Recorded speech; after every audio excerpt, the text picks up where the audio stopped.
Next है under the action of uniform magnetic field loop can rotate about.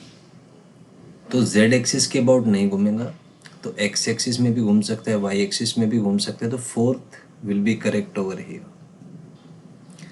Next is in the above question if a uniform magnetic field, आपको 2t I cap दिया हुआ है, then torque on the loop, तो torque होता है आपका m cross b।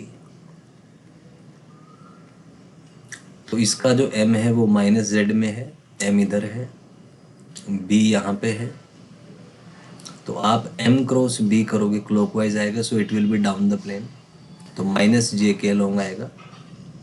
तो एक ही ऑप्शन है, second option will be correct over here. Next is if the magnetic moment of a loop is parallel to magnetic field then, तो theta zero है तो पहला तो स्टेबल इक्विलिब्रियम है।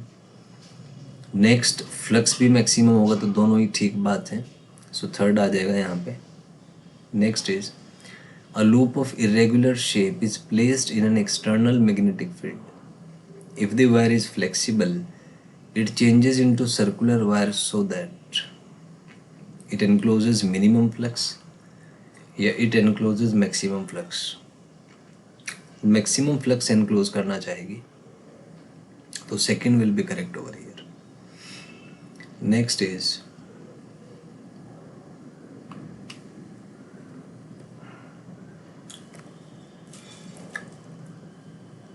a current carrying loop is carrying current I, radius r है, magnetic field on the axis of a loop at a distance x from the center, x is very very greater than r।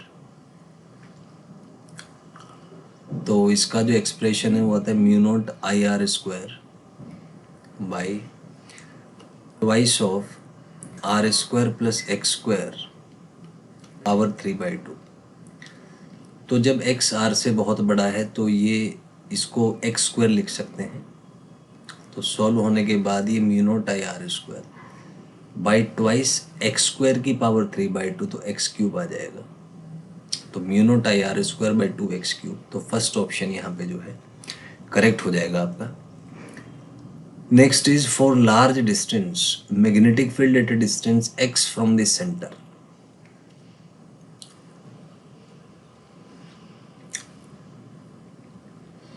तो large distance अगर है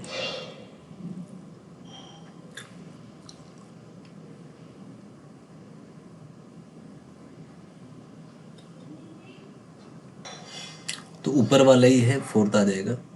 next fundamental difference between electric dipole and magnetic dipole is electric dipole is made of 2 elementary charges whereas magnetic dipole is a fundamental entity। तो first ही correct है क्योंकि monopoles exist नहीं करते। Next magnetic monopoles do not exist, second आ जाएगा। Next all magnetism is due to circulating current, this statement is, तो it is partially true.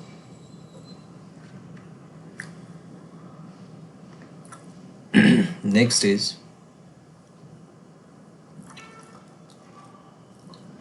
intrinsic magnetic moment of proton and electron are accounted by circulating currents and not accounted by 2।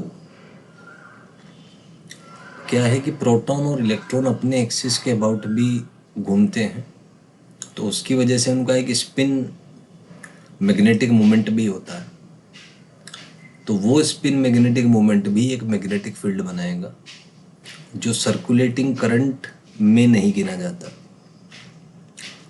तो जैसे मान लीजिए कोई electron किसी particular state में revolve कर रहा है, तो एक तो मैग्नेटिक मोमेंट इसके रिवॉल्यूशन की वजह से होगा न्यूक्लियस के अबाउट, लेकिन ये अपने एक्सिस पे भी घूमता है, अपने अंदर भी स्पिन कर रहा है।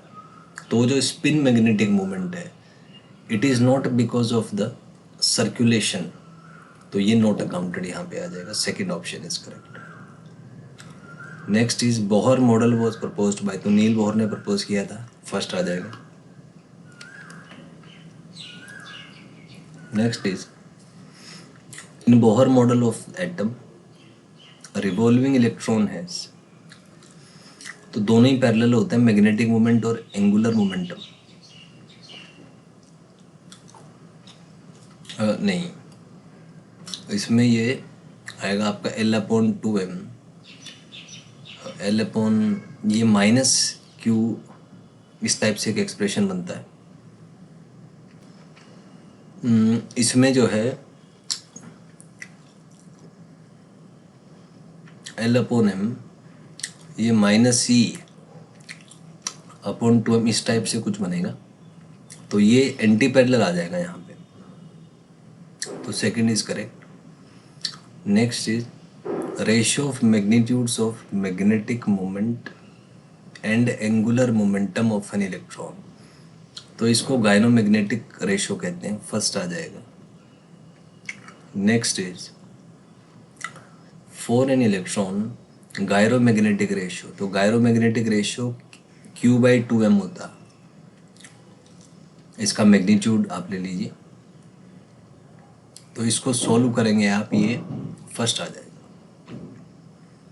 Next is for a revolving electron in Bohr's model orbital magnetic moment and spin magnetic moment are numerically, तो ये इक्वल आते हैं, फर्स्ट आ जाएगा।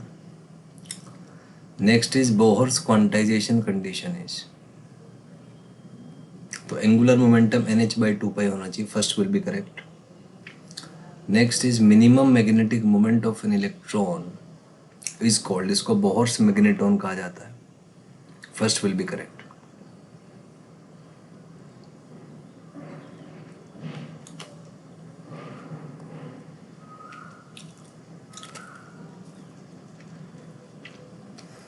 Next is Bohr magneton has SI value, तो इसका जो SI वैल्यू है ये फर्स्ट आ जाएगा 9.247 × 10⁻⁻²4। Next is microscopic root of magnetism in iron can be traced back to orbital magnetic moment, spin magnetic moment या बोथ,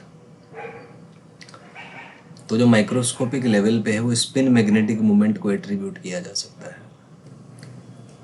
तो ये जो इंट्रिंसिक स्पिन मैग्नेटिक मोमेंट है इसको एट्रीब्यूट किया जा सकता है। Next is the moving coil galvanometer uses, तो इसमें रेडियल मैग्नेटिक फील्ड यूज़ करते हैं, फर्स्ट आ जाएगा। Next is why cylindrical soft iron core is used, तो रेडियल फील्ड के लिए इसको यूज़ किया जाता है, फर्स्ट आ जाएगा। Next torque on the loop, तो NiAB sin थीटा होता है, फर्स्ट विल बी करेक्ट।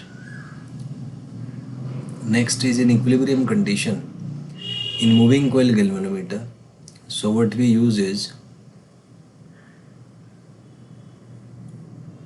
तो क्योंकि थीटा इसमें 90 होता है, so first will be correct हो रही है।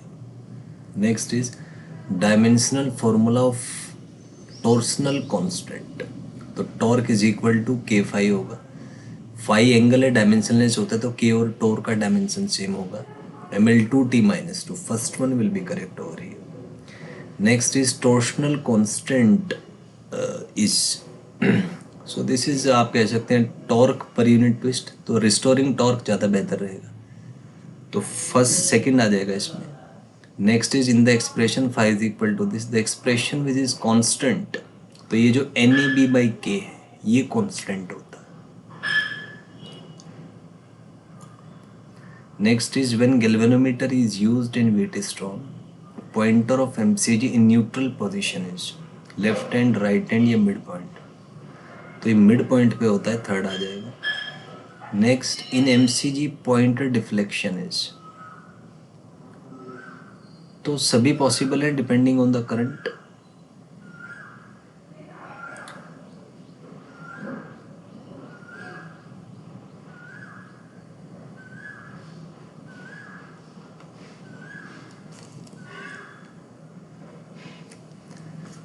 तो next is galvanometer can be used as an ammeter, तो शंटिंग करना पड़ता है, सेकंड आ जाएगा। नेक्स्ट क्योंकि एज इट इज़ यूज़ नहीं कर सकते, क्योंकि माइक्रो एमीटर के लिए फुल स्केल डिफ्लेक्शन आ जाएगा, तो फर्स्ट आ जाएगा इसमें। और ये इससे रेजिस्टेंस भी चेंज हो जाता है, तो third will be correct over here. Next is for